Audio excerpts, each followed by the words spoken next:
Adam, I don't think you realize. I don't think you realize how much I love this dude, Forrest. Like this, you know, the reason I got to New York is because of you. Well, With I drove you to the Lecca. airport, but yeah. Hey, you did at like this weird time though. You dude, one time you drove me like at a super weird time. 3 or 4 in the morning. Yeah. 3 or 4 in the morning, and you're my favorite person to take mushrooms with because you come up with weird business strategies for hot ice. Hot ice. No. Hot flame. Cold flames. Cold flames. Yeah, dude. Or hot ice too. But a flame that instead of emitting heat emits cold. I mean, Genius. How did somebody not come up with that? I don't know. So good. Trying to get these fucking vaccines out. They need to send a couple of the scientists on the fucking cold flame, dude. Cold flame. Do you have anything you want to promote up top? Anything you want to like get out there to the Fleece Army just up top? What do you got going on? Well, I got shows. That's always good, right? I mean, yeah. I'm gonna be at the Comedy Cellar for like New Year's Eve and Las Vegas, like for that whole week. And then Philadelphia, January 20th, Punchline. One night only. Please come to that. And I might come down for that. Yeah. Please I might come down to hang. I might come down to hang. We'll go to Lorenzo's. You want to do a set? You want to like do the middle? Not that I'm saying you're opening for it, but if you want the set, and the money, if you're gonna come down there, probably yes, probably because dude, that's an expensive trip from fucking. Is this in the podcast or are we just talking? This is all here, dude. This is all. We're all fucking. I know this. When is it? Wait, this airs December 8th. Yeah, this airs like this Wednesday. I know that, Adam. I'm not stupid. But I got in for Forrest. That's all. Oh, okay, cool. Oh, okay. Well, yeah. So don't worry. So yeah, and you're out on the road with Jim right now, right? Okay, thank you. Yeah, you're out on the road with Jim right now. I just got back, and I'll do more dates with him next year. That's got to rule. God, that's got to. We did show. I just got back from the road with him. I'll be with him again next year. We're done for this year. You really? Well, that's good to know. Yeah. I'm going to see if I remember each one in order. The first one we did, Mule Variations. That's a newer one. All right, Adam gave me the thumbs up. The second one we did, I think, is the one that might be his most respected, Rain Dogs. Correct. Good job. Thank you. Wow. And then Closing Time, is that even on the list or is that?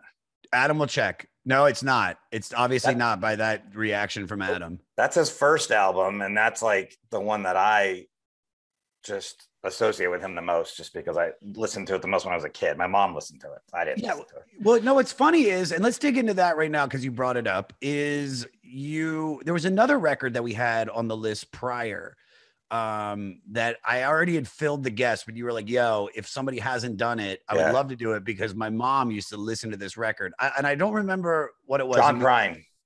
It was John Prine. Yes. Yeah. 100% John Prine. Yeah. And I had already had Tim Dillon locked in for it. But with this one, you said that again. So what was that like? Is your mom just listening to music? Cause I feel like you're getting everybody gets it from their big brother or like a cool neighbor. Yeah. I feel like you're getting a lot of your music from your mom. Well, yeah. So it was just me and my mom growing up because my mom left my dad when I was like 1.5. So it was just me and my mom. She was she had a lot of jobs. So she was constantly driving me somewhere so she could go work, or we'd be driving to go, on some sort of little getaway on a weekend or something. So I was just constantly in the car with my mom and she'd constantly put music on.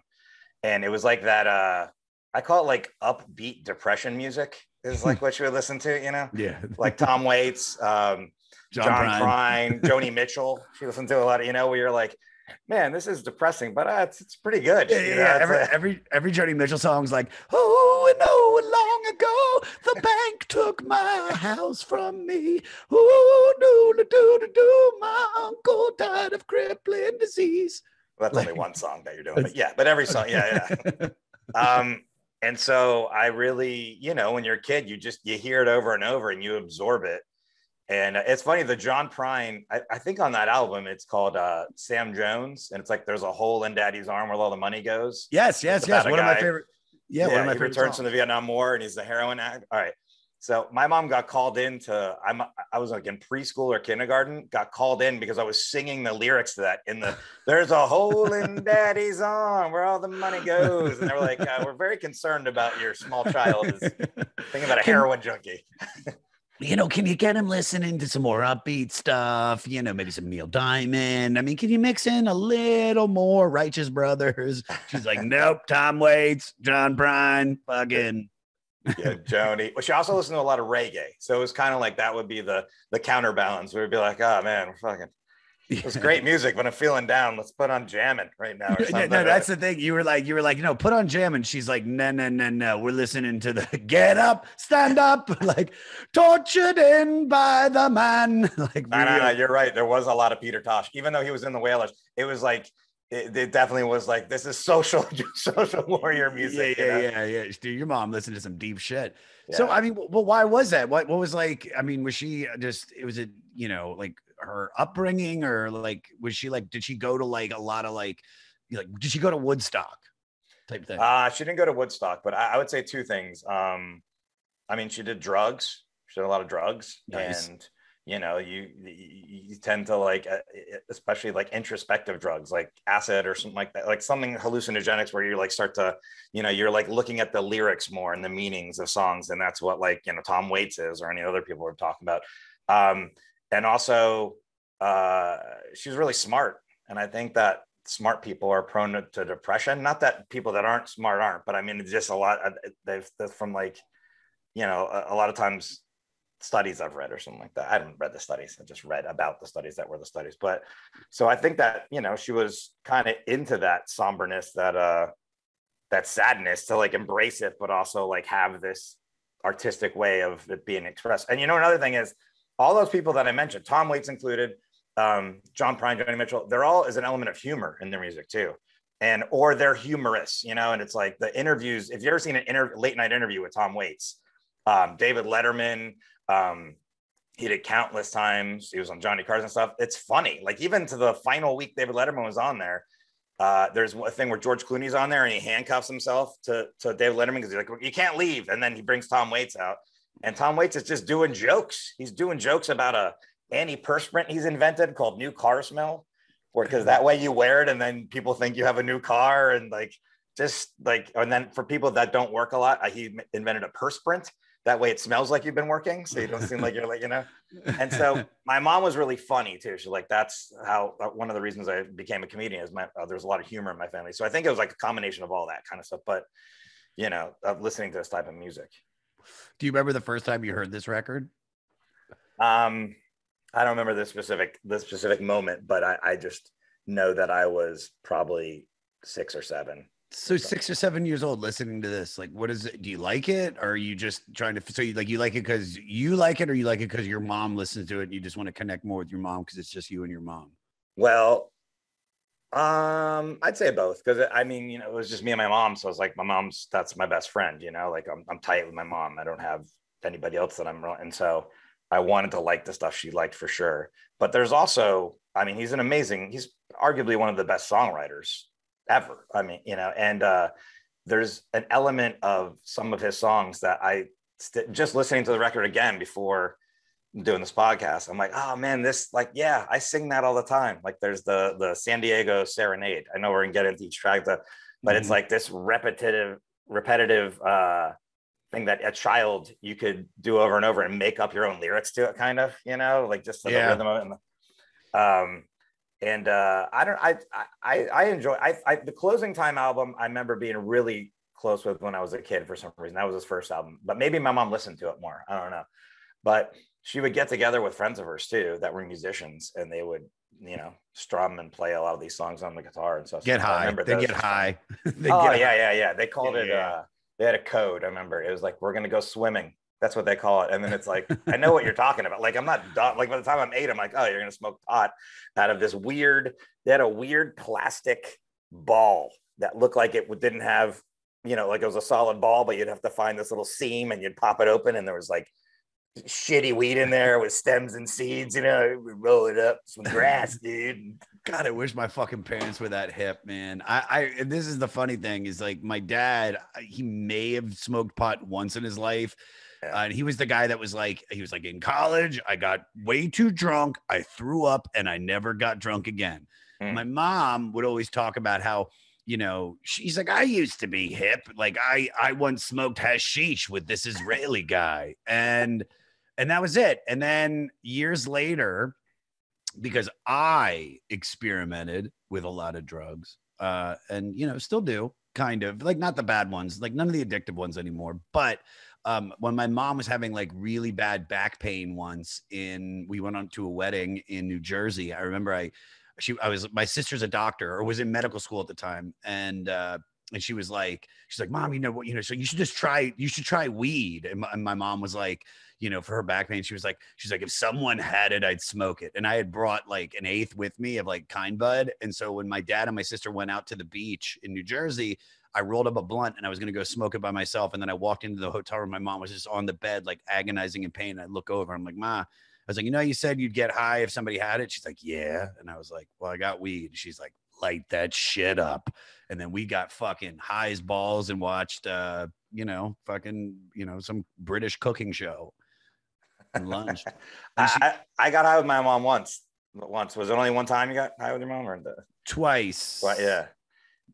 My mom did drugs, and we talked about me doing drugs and her doing drugs, but we never did them together. So, because I think that would be kind of weird. But there was one time she asked me to get her a joint for her friends that were musicians when she was old. Like, I was older, she was older, and then I think I'd just gotten back from college, and then and a hurricane was coming. We had to prep for the hurricane. I grew up in Miami, Florida. And so we had to like put all the shutters up, bring all the stuff in from outside. It takes a whole day to prep. It's a fucking pain in the ass. I do not miss hurricanes at all. And so then we're sitting there, and it's like my mom, my stepdad, and me. And I go in my room, and she just comes in my room and she goes, hey, remember that joint you gave me to give to my friends? I never gave it to him. You want to smoke it right now? I go, yeah, let's smoke it. And she had it. I don't know if she thought, the DEA was going to storm down the door or something. She had it wrapped in 55 pieces of saran wrap and then in another thing and hidden. And I was like, such a paranoid. She unwraps it all. She goes, I'm going to smoke a cigarette so that Dave, my stepdad, he doesn't know we're smoking weed. She's like, she had all the tree. I'm going to cover up the weed smell. I'm going to puff this in and then we'll pass the joint around. Okay. I said, Mom, this is really strong. This is not like the shit you used to smoke, And she goes, you don't talk to me, you don't talk to me about that. Anyways, it was like Florida, they call it crippy, there or whatever. She got so blitzed. We smoked, we talked for a while. It was fun. Then she went into her bedroom. I went to mine. And about 10 minutes later, she's just standing in my doorway out of her, just like, hey, what's up? And I can just tell she's fucked. She's so fucked. Yeah. She's not used to this weed. And she's just like, are you okay there? Like, come on in, sit down, let's get you some water and stuff. That was the only time I ever smoked with her, and I enjoyed it. But I don't think it'd be cool some people are like, I got high with my mom all the time. I don't know if that's the move. No, there was a kid, Jesse Fitzgerald, that used to live in my neighborhood, and we used to smoke pot in his basement before class. His basement was like the hangout for all of us, our junior and senior year of high school. And in the mornings, me and a couple other dudes would go to Jesse's house, and we would hang out and smoke pot before we went to school, and they'd drive us to school. His mom would drive us to school, or Jesse when he got his license. And I remember he would like go upstairs. They'd be like, Jesse, he's like, your turn. And they had this one bong. They called it what did they call it? It was like brass hits. He's like, it's your turn. Like, and he'd call him like, it's your turn, retard. And like, he'd go up there, hit from the brassy, and then come downstairs, because we can never hit from the brassy. But I mean, yeah, you don't want that. Like, and nothing against him. Jesse, I think Jesse turned out fine. I don't know what happened to his dad. He's a great guy, but yeah, dude, his mom was like high as fuck, like driving us to school, like wearing sunglasses that you get like for free at like a bar mitzvah gift bag, like real crappy like Ray-Bans. Yeah, but let me ask you this, because we're talking about Tom Waits. Do you think that drugs makes this album hit differently then? Well, I think that if you have never taken drugs or never drank, you don't need to do drugs. Even if it's, I look at him more of a boozer. I know that he's, probably partaked in everything, but it's just like, I just look at it more of a boozy kind of feel than a drug feel. But it's more about the underbelly, like his music, just kind of that, like, bar scene, the night scene, like it's Bukowski. Yeah, It's literally like, it's like what I know about Bukowski, like a heavy drinker sitting at a bar, the characters that enter your life. Every album of his that we've listened to so far is so interesting. Like, I would never say I'm a fan of him. Because it's not like I always associated Tom Waits with like really cool people like Jason Momoa, my buddy Michael Raymond James, like actors, Johnny Depp type people really love. Rob Schaefer, the guy that owns Schaefer's Garment Hotel, which is the clothing that I wear. He basically dresses me for the most part. I go in there and it's like that. You know, like if you want to, people that dress like Mumford and Sons, listen to this record. You know what I mean? They have a leather thing on their forearm cuff. They have a cuff. I don't have that, but no, I know you don't. You fucking are the anti fucking. You're Mumford and cat outdoor cat. Well, it's weird. I would think that okay with Tom Waits. I feel like, and I know Adam puts on my here. He's number 5 ranked songwriter of all 55. Ranked songwriter of all time. Okay, I mean it's all opinionated on, but I would think that comedians, people that travel a lot, would be gravitate to more, and that's maybe why actors do, and people in the entertainment industry, because it's this. To me, it's like there's a lot of, it feels like about being alone. His music, it's kind of like this lonely loner kind of music, and also and even on this album too, there's a lot of things I relate to just as being a comedian, traveling, being away from home, missing things, perspective that you get from being away or something like that, and so I think that it's a real association that these people have with them, especially all the actors and people you're talking about, because these are people that are not stationary, they're mobile, they're moving around a lot and stuff. And I think as a musician, that's like where Tom Waits was coming from with a lot of this, of just being on this constant move and just being alone, even though you're around all these people kind of thing, No, I agree. Cause actually one of the things that Adam and Ben, my writer, is this Ben his name? Yes. Okay. Ben. Yeah. Can we cut that out, Peter? Don't let him know that I don't even know if he listens to this. Hey, Lekka. He wrote his lyrics often focus on the underbelly of society and delivered in his trademark voice, which I would say this record is really a tame. It doesn't sound so much like You and I, Forrest. He sounds much more, out of all the other 2 records, where on like Mule Variations, he's got that song "What's He Building in Here," where he's like, "What's he building in here?" Yeah, but he's young. He's only 25 on this album, maybe. And which, by the way, you'd still think he's like in his 50s when you're listening to it. For sure. But his voice, this Closing Time, this is the second album, I'm pretty sure. Correct me if I'm wrong, but his first album, Closing Time, this is the second one. He's still young, so his voice is still there. He hasn't, been weathered with the drinking and cigarettes and whatever else, drugs, whatever. So it's like, it's still there. And it's still like, kind of, it's good, it still has like this smooth quality to it, Yeah. So all right, so Adam put it, he's 27 years old when he made it. All right, here's the background on this record. Second studio record, like you said. At this point in his career, it reflected his lyrical interest in nightlife, poverty, and criminality. I feel like he's never gotten away from that. And that's every album is like, well, then the criminals come and the poverty starts, and then the nightlife goes to zoo. I think every one of his songs. And that's why I'm into it. That was a big part of my life. I mean, I was a biologist and now I'm a comedian, but in the middle of all that stuff, I was in that underbelly. I grew up in Miami. I grew up around a lot of drugs. I sold drugs. I did drugs. I went to nightclubs and bars, and so from what I just got from what you just said, if you were Tom Waits, your songs would be like, well, so I'm at a nightclub in Miami Beach, and then the criminals come up and, hey, there's a salamander over there, and that manatee, is a manatee. There's a manatee by my knee, and then I'm living at the bar and watching the Heat game. Yeah, but I mean, I don't feel like that's the right tempo for every song, but you're sure. Yeah. No, dude, hold on. I got another one. Okay. Alonzo Mourning got traded to the team. Got signed on the contract. I'm gonna get drunk. Hey, what's it over there? Oh, it's a seahorse. That's pretty good. It's a seahorse. Yeah, it's good. You got something there. Sorry, where was I? Waits himself was later dismissive of this record, describing it as very ill-formed, but I was trying. This album is considered I mean, hey, man, you know, you fucking shit on yourself and then you build yourself up. That sounds like a guy that's into nightlife, poverty, and criminality. The album is considered a bridge between the singer-songwriter side of Waits and the jazzier Small Change, which is released in 1976. Adam, correct me if I'm wrong. When does this record come out? Adam?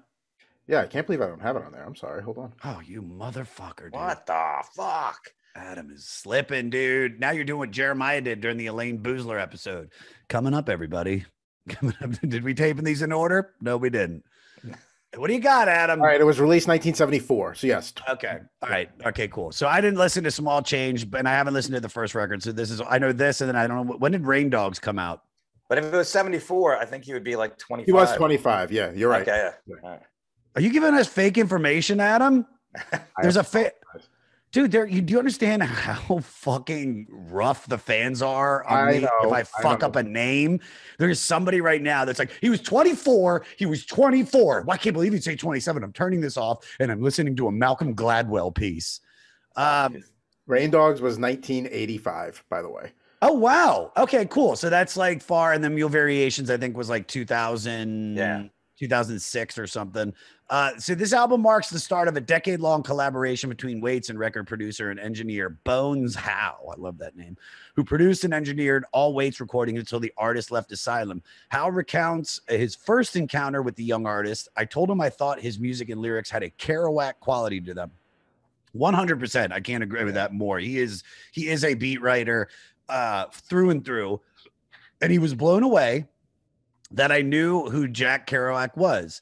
I told him I also played jazz drums, and he went wild. Then I told him that when I was working for Norman Granz, and Norman had found these tapes of Kerouac reading his poetry from the Beat Generation, a hotel, I told Waits, I'll make him a copy, and then that sealed it. And then what else do I got? The album cover is based on Frank Sinatra's In the Wee Small Hours. It's an illustration of a tired Waits being observed by a woman as he exits. Oh, it is? It's based on a cocktail lounge at night. Oh yeah. I didn't know. Totally. And on this album, if you said like, oh yeah, he was definitely influenced by Frank Sinatra, and if you listen to older albums, I mean newer albums, you'd be like, what? Because his voice is so gone. But if you listen there's definitely some songs on this album where you're like, oh, that arrangement's familiar, almost like a old crooner Frank Sinatra style. But the lyrics are different, you know, it's like in a different kind of aspect. But yeah, that's cool. I didn't know that about the album cover. You know, let me see if I got a good question to follow this up. Peter, cut around this for me. Hold on. Somebody describes the debut strips. All right, so here, let's. I'm going to ask you this. So Peter, pick it up from here. So you have listened to the first record, Closing Time, right? Oh yeah. So we found this little burb.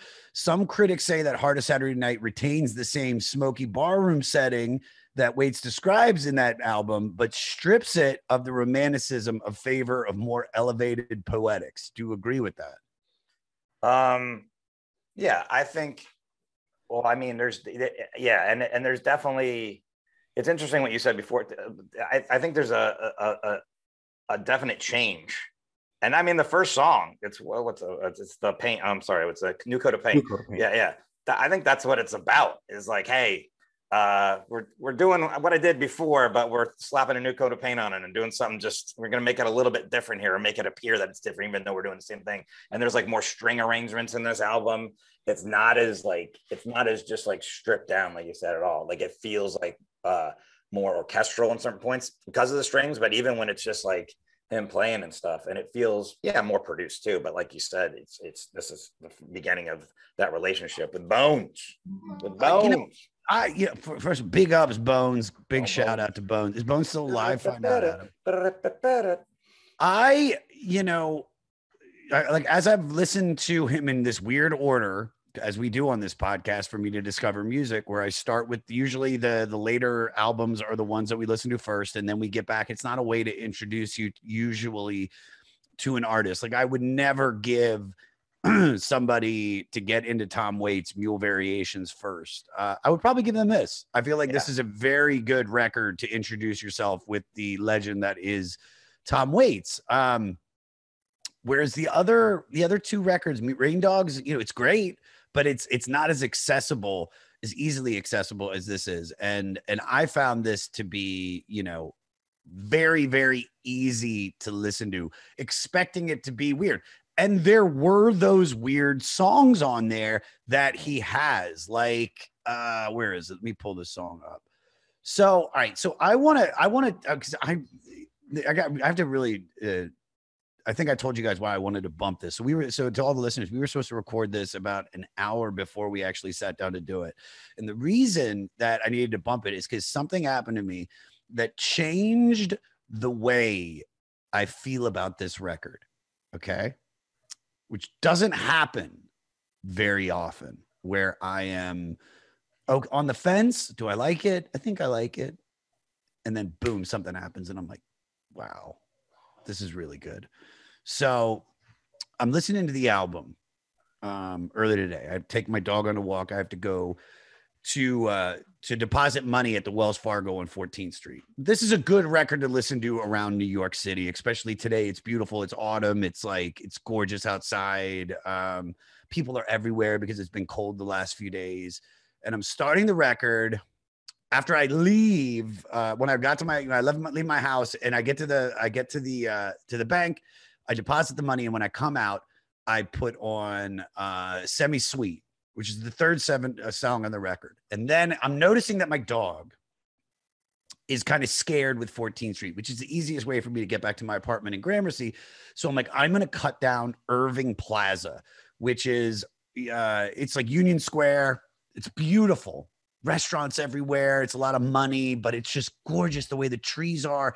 And the song, Shiver Me Timbers comes on, and I'm walking, and suddenly something happens. A person walks by. Now, to explain that, I have to go back to May. So in May, I come to Los Angeles. Or not Los Angeles. I come to New York.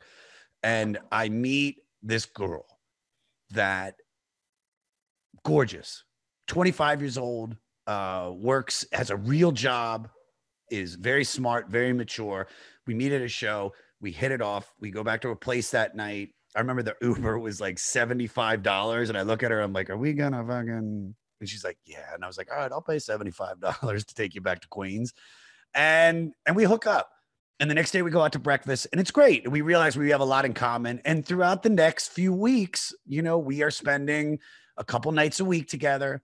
I show up late after my shows. We hook up. The next day we spend most of the day together, and it's great. And flirting and this, but it's really chill. Just like exactly what I want in a relationship. I'm like, holy shit, this is the kind of girl that I wrote down when my spiritual guide in LA told me, like, to write out the woman that you want. And I was like, God, she's got all the qualities in this, but I'm still keeping it very, you know, not putting too much into it because I don't want to rush. You know, it's chill, very casual, a casual dating. And then in August or July, late July, we go out on a date. It's great. We have this great night together. We go out to dinner, and then we go to this Italian restaurant, and like there's like this mobster throwing around money, and there's a guy playing piano and singing like old crooning songs. And I'm like, do you mind if I sing? And I sing, I left my heart in San Francisco, and like the whole place, you know, erupts with applause. And the girl is just like, oh, this is so great. And we go back to my place and we make love, and it's incredible. She meets Lekka. And then she leaves, and she's like, I'm going out of town for 2 weeks. When I get back, I can't wait to see you. I'm like, perfect. And we keep in touch and we text. And suddenly 2 weeks later, I'm like, so you want to, you know, are you back? And she's like, yeah, but I had to go visit my dad in upstate New York. He's got some health issues. And I'm like, okay, well, you know, just keep me in the loop. What's going on? And then she starts ghosting me. And I'll like check in. I'll be like, hey, is everything okay? Like once a week or every couple of days. I'm like, you know, are you good? I know you said something about your dad. And then finally, after like 2 weeks, she's like, listen, you know, my dad's never been in the best quality of health. I don't really want to get into it, but I'm not going to be able to come back for a while. I have to stay up here and take care of him. It's not good. And I'm like, totally. I was like, well, I'm here for you. You know, if you need a friend, need somebody to talk to, just let me know.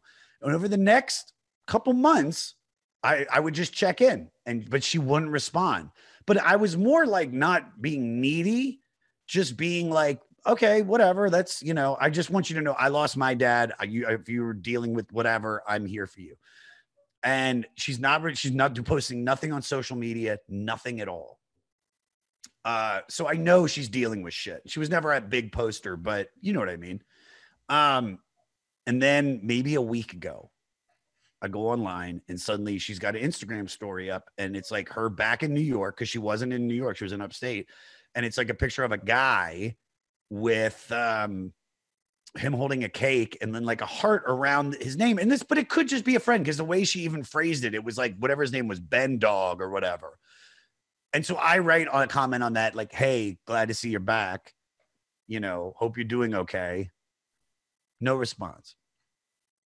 So I basically given up on it. So then the song changes today, and I'm walking down Irving Plaza, and the song "Shiver Me Timbers" is on, slow, beautiful, and I'm listening to it, walking the dog, and then the next thing you know, this couple walks by me, and I'm like not paying attention. And I look up, I'm like, and I just a corner of my eye, I was like, oh, that girl's cute. Wow, she looked like whoever her name is, and I'm like, oh my God, that's the fucking girl. That's her. And then I turn around to double check. And then she turns around and looks at me with like this shocked kind of like longing or whatever the fuck you want. It was a scene from a fucking movie while in my headphones, Shiver Me Timbers is playing. And then cold rising down, don't skid, whatever the fuck. And I kind of like give her, it's like out of a movie. I give her like a nod, like, hey. And then I like turn around. It's like, well, shiver timbers. And I, as soon as I turn around, I mean, like literally, I think I went pale because it just like, it hit me like a ton of bricks. It was so weird. And then I was like, I listened to the rest of the album. I was like, this album's perfect. So that's a bad. Wait. So she looked at you like just the like, yeah, it's me, or but like no, like long. We both. It was like, I'm sorry, or I don't know. It's like I'm in the way I'm visualizing it. Yeah. There's a line in it's in the title track, "The Hardest Saturday Night," and I don't have the lyrics in front of me, but it's like he's with his girlfriend and they go to the bar. The sweetheart, they go to the bar. And he sees the bartender and she has like a melancholy, it's like a look that someone else gives you when they're like, and you both know like, hey, I'd like to talk to you, or I'd like to see you, but I'm with this person. I can't. It's the same thing. It's the line in the title track of this album. Dude, it changed the way that I felt about this record immediately because I listened to the rest of Adam, you got something to say? Are you about to I was going to say the lyric is, and the barmaid is smiling from the corner of her eye, magic of the melancholy tear in your eye. Yeah, exactly. Like, exactly. That's what just happened with you and that girl.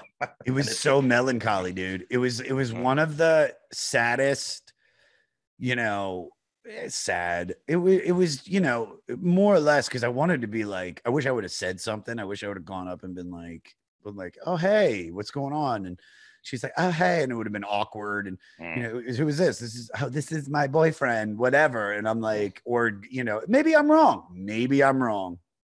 But I also want to like text her and be like, you know, fuck you, bitch. Like, you should just text her and say, "Shiver me timbers." I should send her. I didn't put any context into it at all. Yeah. Just what are you, a pirate now? It's like hilarious. But that's what's so funny about music is that before that, it was just like, yeah, it's a good record. You know, there's some songs on it I like. There's some stuff that I'm like okay about, but then that happens, and then I listen to the rest of the record, you know, for the next hour or so, and I absorbed it differently. And it really, you know, not every song, because immediately after Shiver Me Timbers, it goes to Diamonds on the Windshield. It's like spoken word about Orange County. Yeah. Never good. But yeah. But no, I'm a Tom Waits fan, but it's since you weren't into him and you're kind of going in this backward sliding back scale. This is the album I definitely would recommend you start with this one or Closing Time, but I would start with this one and then go to Closing Time. But the stuff he does now, his voice to me, because I grew up with this, you know, I still like him and I still think he's this amazing person, songwriter, whatever, actor. He's in the new, he's in Licorice Pizza. He's in the new Paul Thomas Anderson. Is he? Yeah, he's always, and I think he's a real funny dude too. You do yourself a favor, just Google Tom Waits late night, just watch some late night appearances. They're fun. And, but I think that he is number one, it's interesting you're listening to it in New York too, because when you hear this, if I told you, oh yeah, he wrote all this in like Southern California and grew up in Southern California, it doesn't even sound like it, except for the one you're talking about. I think it's Diamonds on the Windshield. It's like spoken word, but it's all about like the 101 and San Clemente, and you're like, what? What's happening? I went down to Temecula and got me a room at Morongo Casino. It's just like, what? But I and he is definitely an artist where it's like you listen to this album and you're like, yeah, no, this is good.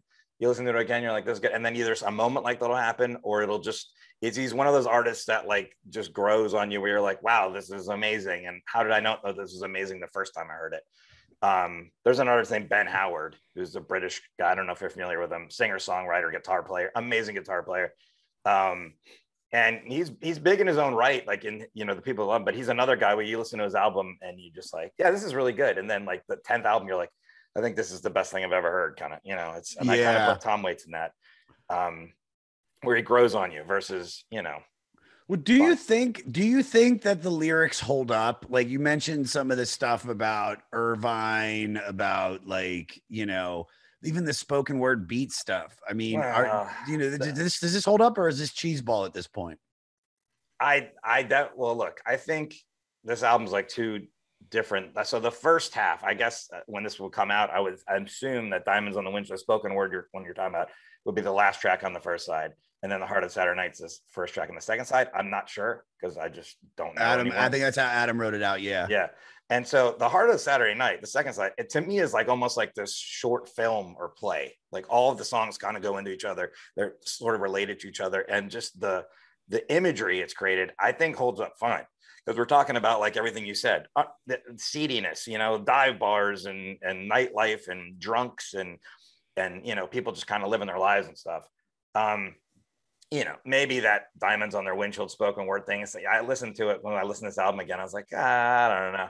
I'll listen to this maybe once and fast forward through it again. But, you know, look, there's a song early on and what is it called? It's called San Diego Serenade. Yes. Okay. And the song, every single line is, I never missed, I never this, I never something after that. And it, to me, the reason that song holds up is, doesn't matter what the rest of the lyrics are, because what he's talking about is, you know, I never realized this until I was away from it. It was either taken away from me or I got distance between that and me.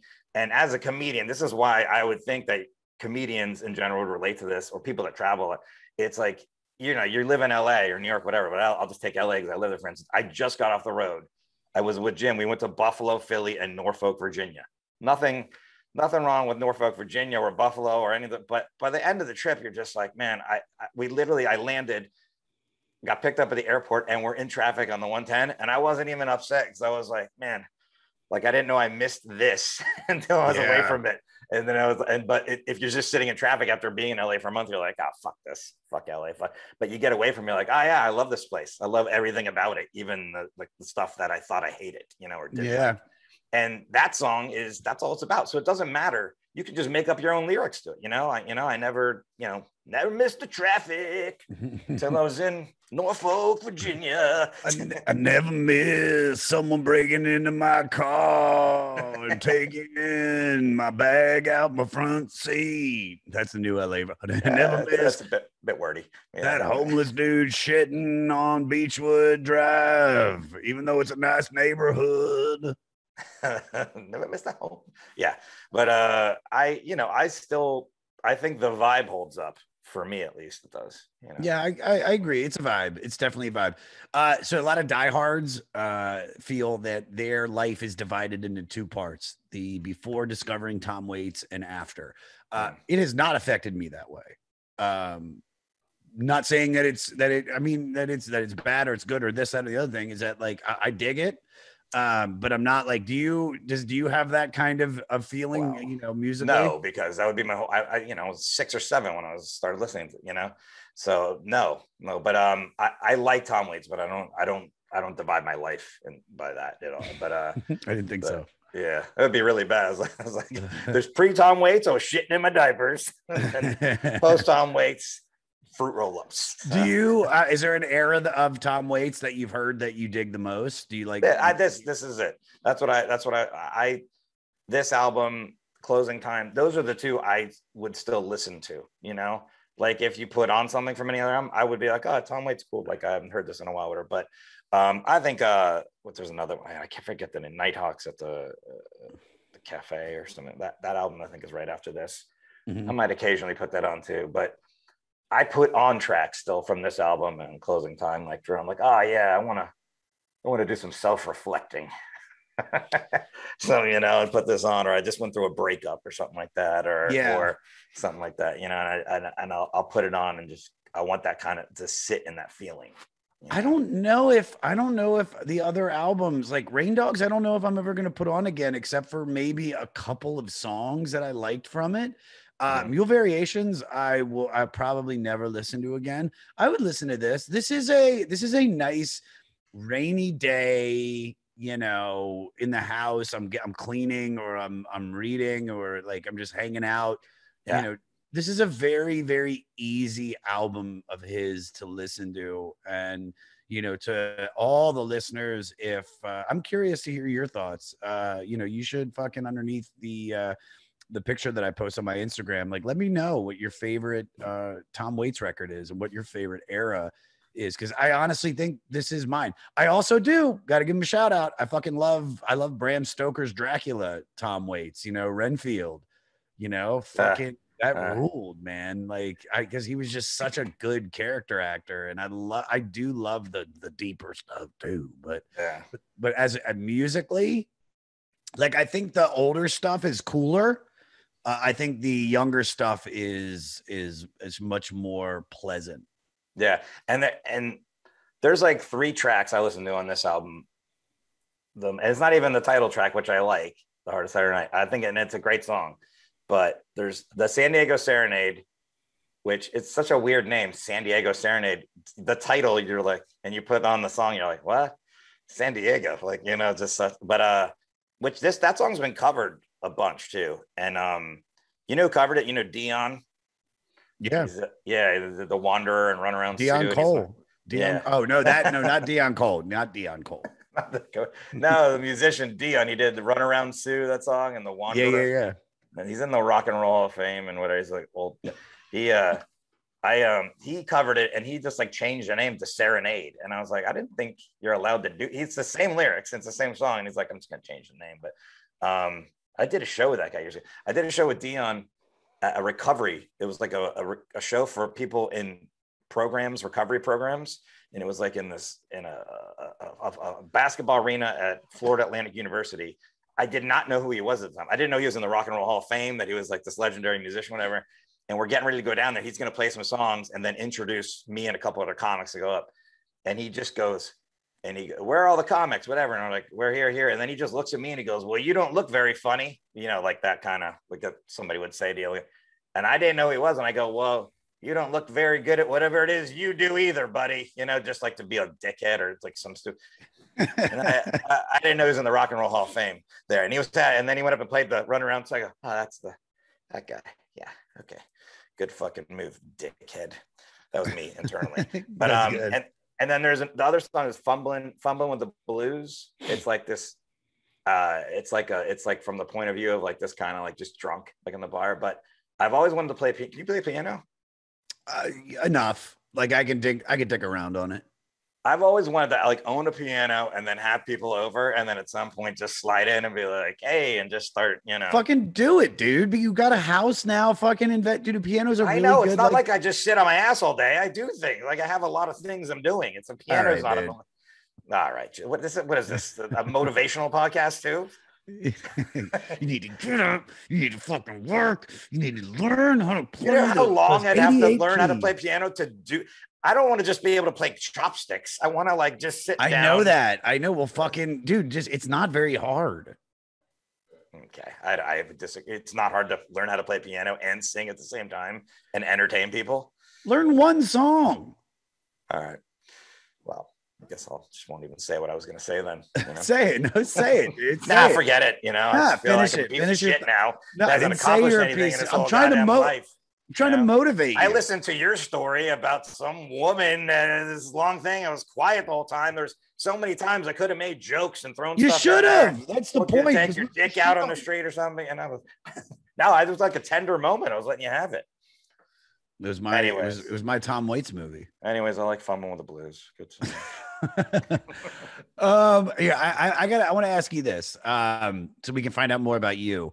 So like we talked about, this album is about the nightlife, poverty, and criminality. If you had to say a part of your life is reflected the most in this record, when would it be? And tell me about it.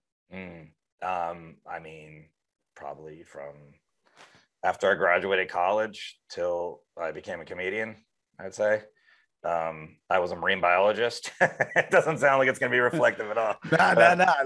This is going. It sounds like a Tarantino movie. I was a marine biologist, but I worked as a marine biologist, but I also had like a separate life from that too. That was filled with drugs, alcohol, doing drugs and alcohol, selling drugs and alcohol. Well, I didn't sell alcohol, selling drugs, going to clubs, going to bars, staying out all night, staying out for days at a time, just living this kind of life of just excess, but like just in seedy kind of dark way.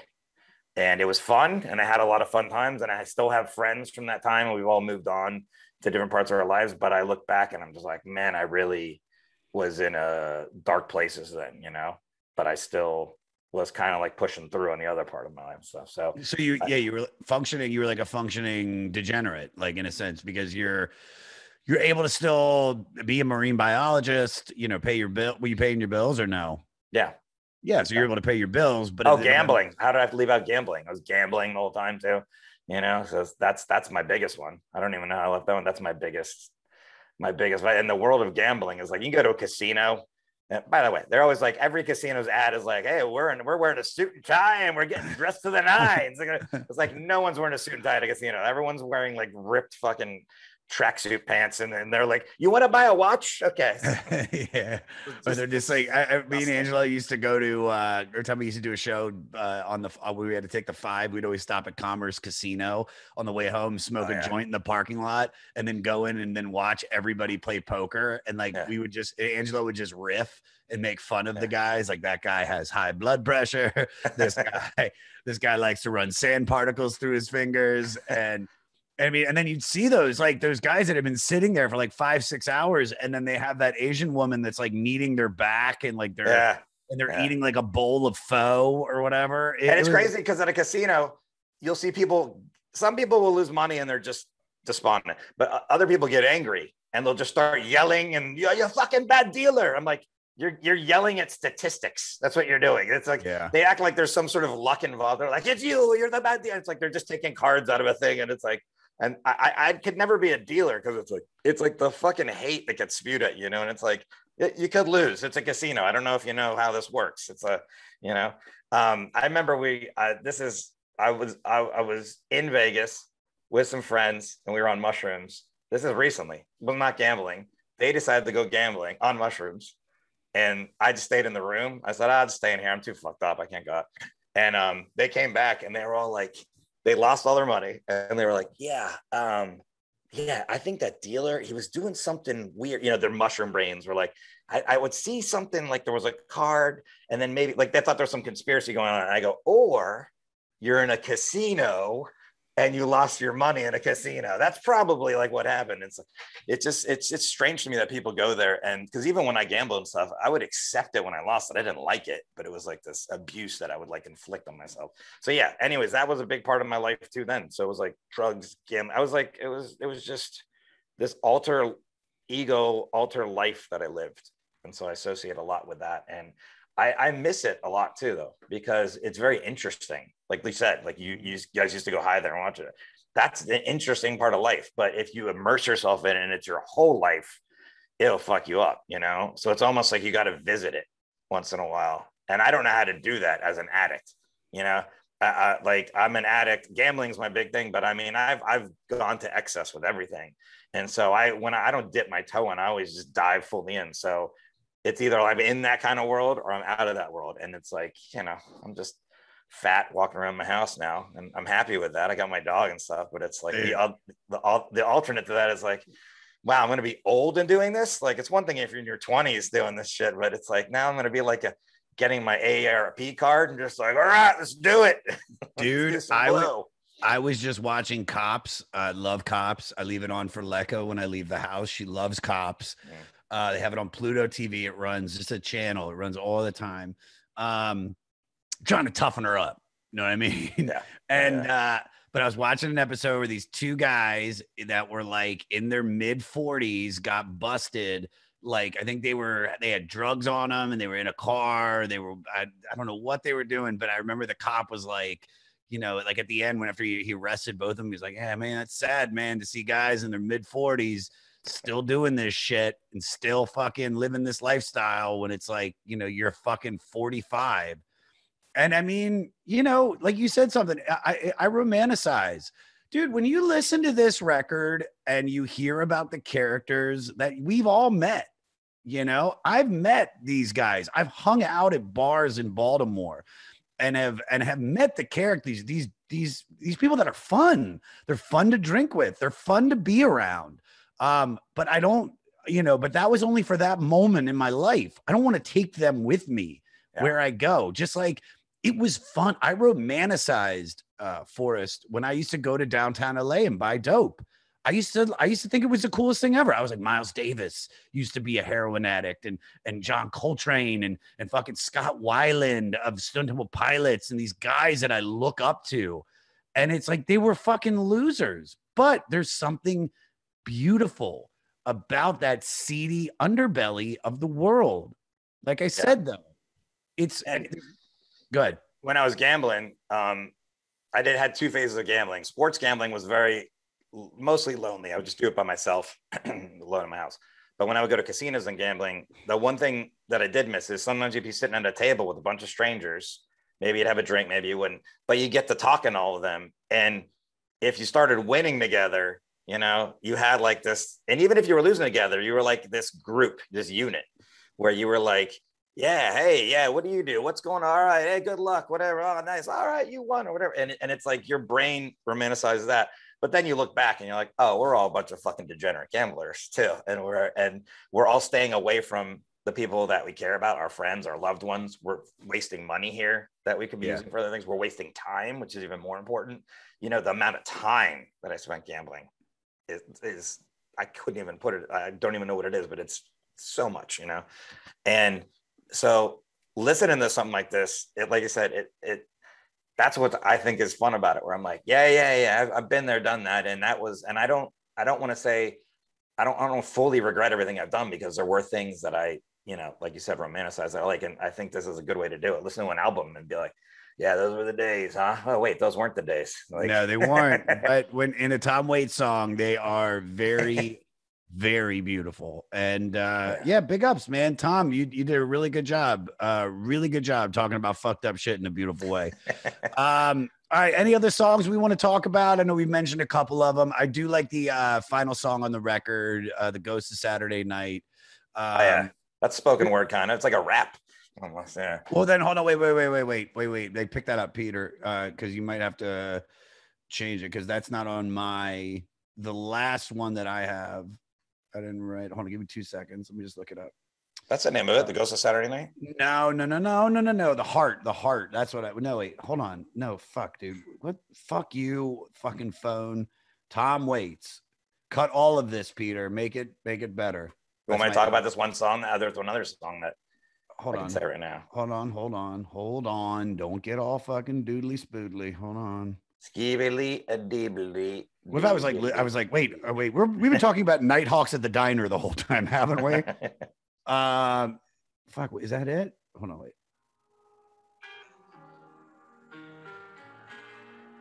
Yeah. That's the last song. You know, it could be distributed, it could be a car. Yeah. All right. So I was talking about the right song.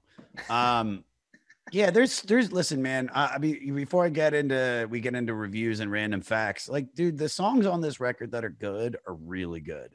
The ones I don't connect with at all. But man, you know, God, it's like, I love what you just said, dude, because now it's like, I'm thinking about being in Baltimore and just sitting at those bars and just looking over, and it's a Tom Waits song right there. Yeah.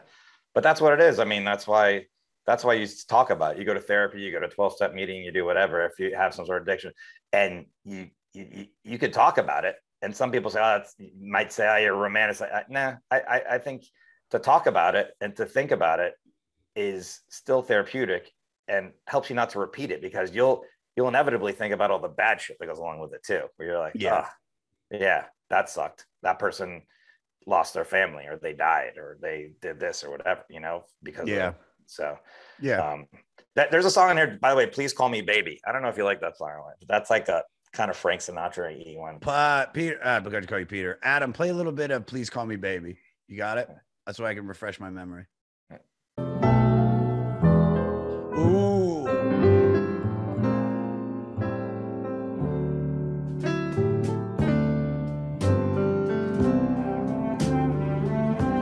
The lyrics. The evening fell just like a star. Left like a dog. Yeah, dude. Yeah, dude. But the reason I bring this one up though is because it's you know, that what's that Christmas song that they say is like, it's like, Baby It's Cold Outside. Yeah, Baby It's Cold Outside. It's like rapey. They say that one. Yeah.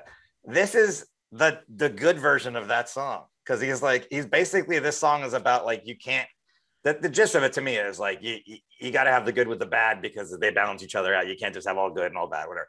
But the lyric he keeps saying, he goes, it's cold outside, you're gonna get sick and blah, blah, blah. But he's not like being like he's not gonna get Me Too'd in this song or something, you know what I'm saying? Like, and it's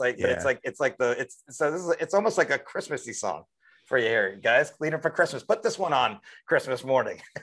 Yeah, dude. I couldn't agree with you more. I'm glad you asked to play that song, because it just reminded me of something like that. That really, I'm telling you, like that's the song that I'm going to take with me past this record.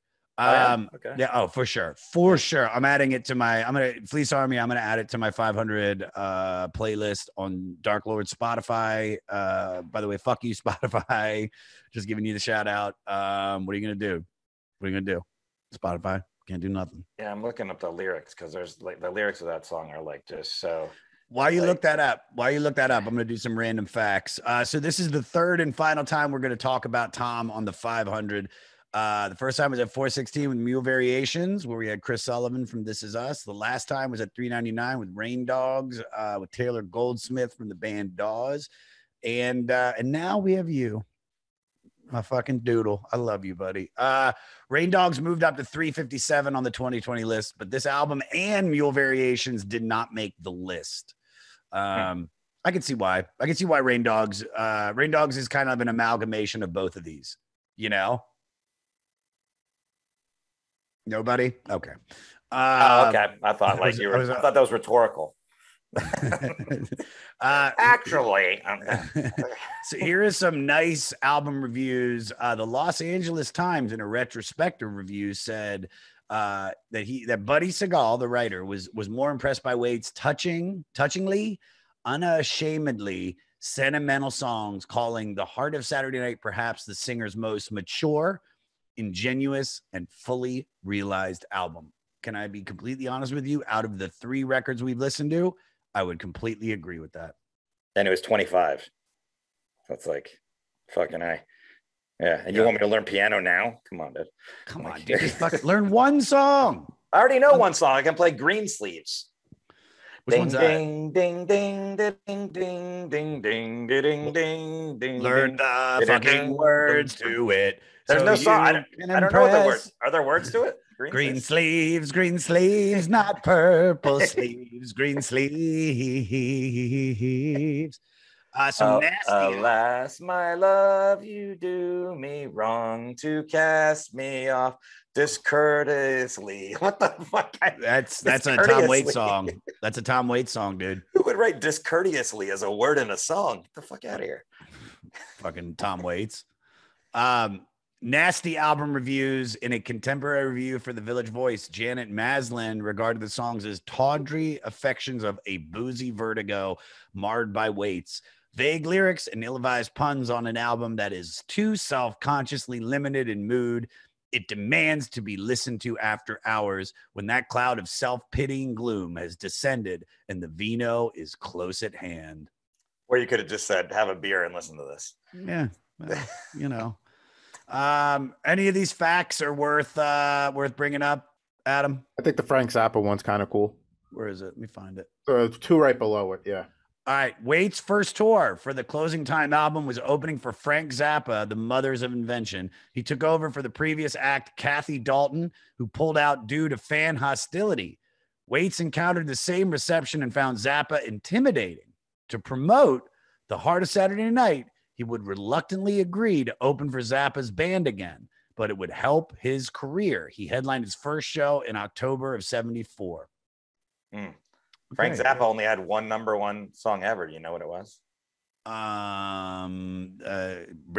Bent Bogey bound around. No, it was the one he did with his daughter, Valley Girl.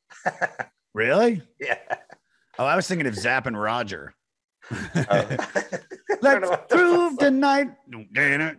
You dropped a bomb on me. That's not even Zapp and Roger. Play Zapp. That's right. Adam, play Zapp and Roger for me for a second. Play like a good song from Zapp and Roger. I know that song. I didn't know that was them. Is that Zapp and Roger? No, that's not it. Yeah, that's it. Yeah. Computer love. All right, it's cut off. That's what we all know what it is.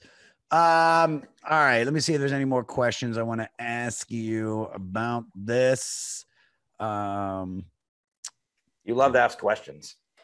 Well, they write a bunch of them for me. No, I mean, like, just in general. I sometimes give you shit online because you're always like, hey guys, what should I get? Blue towels or yellow towels? It's like, dude, just make your own decisions already. You want me to learn piano? Start making your own decisions about things.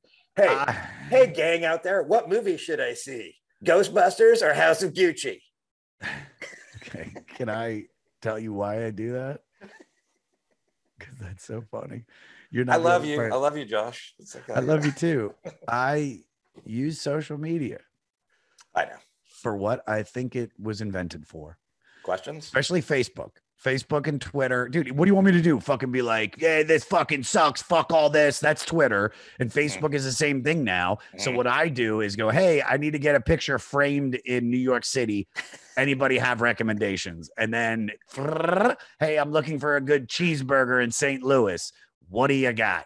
Is that okay if I still give you shit about it though? I mean, for sure. It's fucking lame, dude. It's lame. I'm going to start asking questions once in a while and then I'll just tag you in this. Please. Oh, forgot. And then I'll give you my thoughts if I know the answer, if I have a good recommendation. Does anybody have a good podiatrist in Temecula? I need a good mani-pedi person in LA. So preferably in the Atwater Village area. Oh, come on, dude. They're everywhere, bro. I know, but you go there. If you ever get a mani-pedi, like you go there and when they start doing they scrubbing the dead skin off, if they do it wrong, then you cracks your feet later and then you're messed up. Dude. You got good feet? I'm picking my foot as we speak. I got terrible feet. I swear. Hold on. Look at this. I got a piece of. Oh my God. What? There's like a piece of your body hanging off. Yeah, right there. I got a little doodad. Holy cow. Yeah, you need a mani-pedi too. Anybody out there? Okay, we need 2 recommendations. One for New York City. I don't know what neighborhood you live in, Josh, but and one for Atwater Village. Yeah, Gramercy and Atwater Village. Mani-pedis. Go. Dude. The whole show I've been like, let me just get this little piece of skin off. All right. Roundabout where you started talking about the seedy underbelly. I was like, okay, here we go. It's making moves right now. The thing about your foot too is like once there's an itch, you can never itch it away. It just gets itchier if you itch it. Like then you itch it harder, and then it's like, nah. During COVID, I fucking grew my toenails out so long. Like, because I wanted to see how long I could get them. And I mean, and then the day that I was able to fucking chop those motherfuckers off was like, that was a big day during the lockdown. I was like, here it is. I'm good. They were like, did you put it on Twitter? Should I cut them or shouldn't I? No. Comment below. Comment below. Which toe should I start with first, Biggie or Smalley? All right, rapid questions. Let's get you out of here. This was great, dude. Favorite song on the record? Please Call Me Baby. I really like that one. Yeah. It's close between that and San Diego Serenade, but Please Call Me Baby, it's like that classic, like I said at the beginning, depressing music that still puts me in a good mood, you know? Yeah, for sure. What was the one that you played for me, that Adam, the one we just played? That was Please Call Me Baby. For sure. That's that. And I'll say that, and I'll say the one that I heard with the girl, Shiver Me Timbers. I would say those two, but if I had to pick between those two, Shiver Me Timbers now has this weird thing in my heart, but I'm going to say Please Call Me Baby. All right. Yeah. What song on this record did you skip over? Diamonds on My Windshield. That's spoken. Like I said, you're doing spoken word and you're saying the 101 and San Clemente and what I'm out. Like, I don't like spoken word really anyways, you know, but for sure. So. I agree. We're 2 for 2 right now. What song on this record would you fuck to? Yeah, Fumbling with the Blues. Yeah, it's the most upbeat, you know, you can get a little rhythm going, and also it's kind of got that vibe anyways. It's like play a little bit. I want to hear his Fuck Me song. Yeah, I don't know everything by name. I'm playing with the blues, but you got to let it kick in. Kick it in. Play. Skip a little bit. Catch me when I'm pulling up lane. Yeah. I'm a pool shooting shimmy shoster, shaking my head when I should be living clean instead. All right, you're a swing fucker. Yeah, I got it. Yeah. I got my hips into it. I think I would still say Please Call Me Baby. That's it's romantic, it's sweet, it's beautiful. Wait, I changed it up. I want to go with the spoken word one. And the penis in vagina. Well, there's a penis in vagina and he's coming real quick because he didn't masturbate. This never happens. Earlier ever.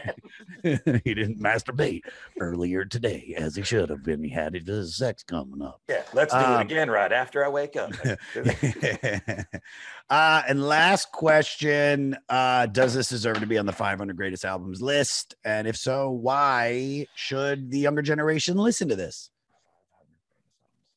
What number is it at on this list, Adam? 339 on the 2012 list. 339. I would say yes. I don't know if it would be this high in greatest albums. Maybe put it in the 400s, but I say yes.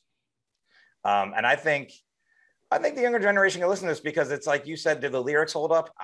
Some specific things might not, but for the most part, this is still people's lives. They go out on like the title track, drive around with their sweetheart, go to a bar, find something to do, hang out. You get involved in this kind of like this world and stuff. You have a drink, you're out. I think all of the themes here still exist in people's lives. So if you do like just sit back and listen to it, you're like, yeah, I can identify with a lot of this stuff. If you were going to put one of the 3 that we've done on the list, I see why Rain Dogs is the one that stayed on the 2020 list. And I think if you're going to have to choose between the 3, I think you got to put Rain Dogs. Not because this is a bad record. I like this record way more than I like Rain Dogs. Rain Dogs is a cooler record. And I think musically it's a little more out there than this, of course, but you know, this is my favorite of the 3 that we've done. It sucks that this is the last one that we're going to do. I can't believe Closing Time's not on there. That would be, it's not. Yeah, it's not. Well, but there's only 500. So yeah, you should have voted. Why didn't you vote? It's the same reason I haven't learned how to play piano, you know? Yep. I get it. So in my opinion, I give this record 3 fleeces. A solid 3 fleeces out of 5. What about you? To go a little higher, I'll say 4, just because I have this connection to it from my whole life. You know, it's not one of my favorite albums of all time, but I really like it, and I'm gonna say 4. Yeah. Okay. I 4 just out of feel 5. I don't think this. I think the ones that I like on this are fewer than the ones that I. No, let me rephrase. Yeah, but it's just like there's other albums that I really identify with that I listened to when I was young, and then I'm like, I don't think people really like these albums as much as I do. But that's just how it goes, you know. No, 100%, 100%. If I had heard this when I was older, I'd probably be right where you're at. You know, for sure, dude. For sure. So promote away, promote the podcast again, promote anything you want to promote. Please listen to our podcast. I do it with Jim Jeffries. It's called I Don't Know About That with Jim Jeffries. It's a very fun podcast. It's out weekly on Tuesdays, and you can find it on everything, you know, all the ones, Apple, Stitcher, Spotify, all that stuff. And then you can come out and see me in Vegas. I'll be there December 27th through January 2nd at the Comedy Cellar. But and in January, I'll be on the road with Jim. By all means, look at his website, come out there. But please, if you're in the Philadelphia area, January 20th, Punchline Philly, I'll be there for one night only. Please come to that show in the Philadelphia area. It's going to be fun. I just performed there with Jim and did like 10, 15 minutes in front of him. And hopefully a lot of people come out from that show. But if you listen to this, come out. Forrest Shaw, Punchline Philly, January 20th. Go see Forrest, everybody. He's great. He's a great comic. I love you, buddy. I love you so much. Love you too, buddy. By the way, you didn't come to the jam. I know. I was going to come to the jam when you're in town in LA, and I hit you up and everything, and then I wasn't able to make it, and then I didn't hit you up. I'm very rude. Yeah, you love me despite that, but that's fine. I do. It's all good. Dude, this was fun. Thanks, man.